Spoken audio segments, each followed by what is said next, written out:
Salary negotiation বা salary মূলামূলির ব্যাপারে এই দুইটা জিনিস মাথায় রাখার চেষ্টা করবা। এক নাম্বার হইতেছে যখন তোমার জিগাইবো যে হোয়াট ইজ ইউর এক্সপেকটেশন, আপনি কত এক্সপেক্ট করতেছেন, তো ওই জায়গায় কখনো একটা স্যালারির নাম্বার কইবা না। ধরো কয়া ফেলাইলা যে 15,000 হলে জয়েন করুম বা 20,000 হলে জয়েন করুম, কারণ তুমি যদি অফিসে কাউরে আগে থেকে চিনা না থাকো, তোমার জন্য কিন্তু এটা ফিগার আউট করা খুবই মুশকিল যে তোমার আগে যারা ওই পজিশনে জয়েন করছে তা করে এক্স্যাক্টলি কত টাকা করে দিছে। তো এটা ফাইন্ড আউট করাটা খুব মুশকিল। তুমি যেটাই কইবা দেখবা যে স্ট্যান্ডার্ডের অনেক নিচেই তুমি আসো। তো এই ক্ষেত্রে এক নাম্বার হইতেছে কখনো কোনো একটা নাম্বার কইবা না। সেই ক্ষেত্রে just to be on the safe side একটা রেঞ্জ বলতে পারো, এবং এটাতে অনেক সময় মজাও করা যায়।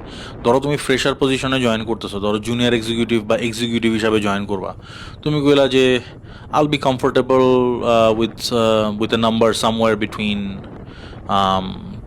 35,000 to 45,000। হ্যাঁ, তুমি এরকমভাবে জিনিসটা কয়ে দিলে, মানে এরকম রেঞ্জের কথা কয়ে দিলে, তখন ওরা একটু তপ দেখা দেবে, তখন ওরা একটু চিন্তা করবে আচ্ছা তাহলে কেমনে কত কত কম রে।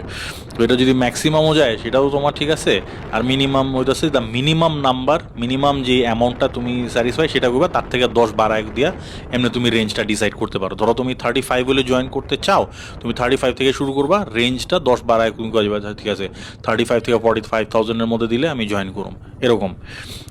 আর সবচেয়ে বড় কথা যেটা মানে খুবই গুরুত্বপূর্ণ সেটা হচ্ছে কখনো নেভার এইম লো, কখনো নিচের দিকেই করবা না যে না আমারে অল্প, আমি যদি হাতছাড়া হয়ে যায় এই ভয়ে যদি আমি কম করি পরে যদি আমারে না লয়, এই জিনিসটা চিন্তা করো না। এমনি করলে জীবনেও জিততে পারবা না, এমনি করলে জীবনেও আগাইতে পারবা না, আর স্যালারিও খুব আহামরি পাইবা না।